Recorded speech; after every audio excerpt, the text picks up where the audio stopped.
the last 14 years, we have seen a modest but steady slippage in the percent of states that are democracies.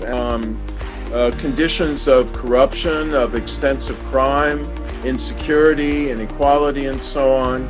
Social media, I think you well understand, in the Philippines have been a contributing factor to this polarization, giving vent to manipulation, disinformation, hostility, and the venting of a lot of prejudice and low-quality information.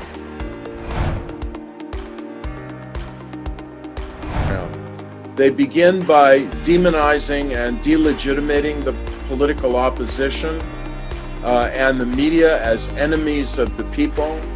They go after the independence of the courts and try and purge the higher courts of people who might think and rule independently. They try to gain control of public broadcasting and ultimately of private media as well.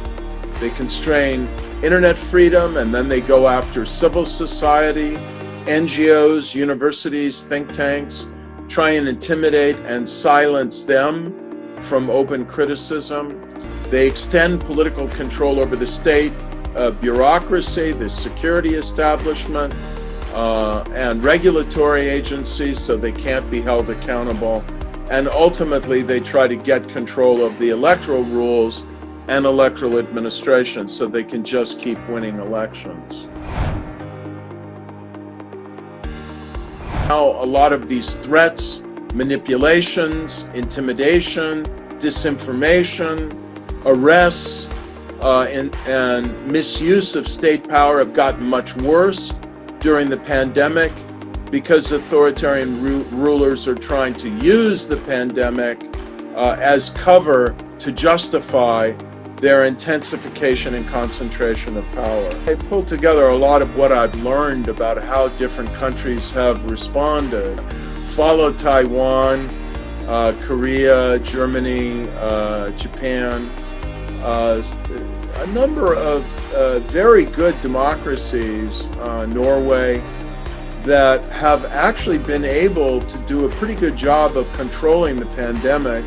Governments have had success in using big data analytics to track the infection. The ones that have done better have had a strong role for the central government to coordinate policy and the distribution of testing and supplies. The more that messaging can be transparent and consistent and led by public health experts, the better. And so widespread testing, contact tracing, use of face masks, distribution of hand sanitizer, civic consciousness and behaving in a way that slows or prevents transmissions and renews a sense of social solidarity and shared commitment to fighting the virus. These are the ways that democracies have been effective in fighting the virus.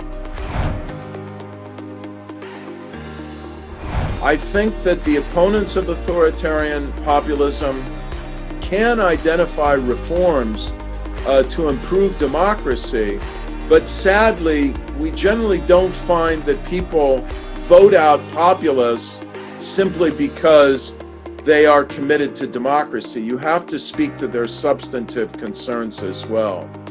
This means embracing and not rejecting what we call civic form of nationalism, in which people take pride in their country, but note that democracy and personal freedom are an integral part of what makes the nation great.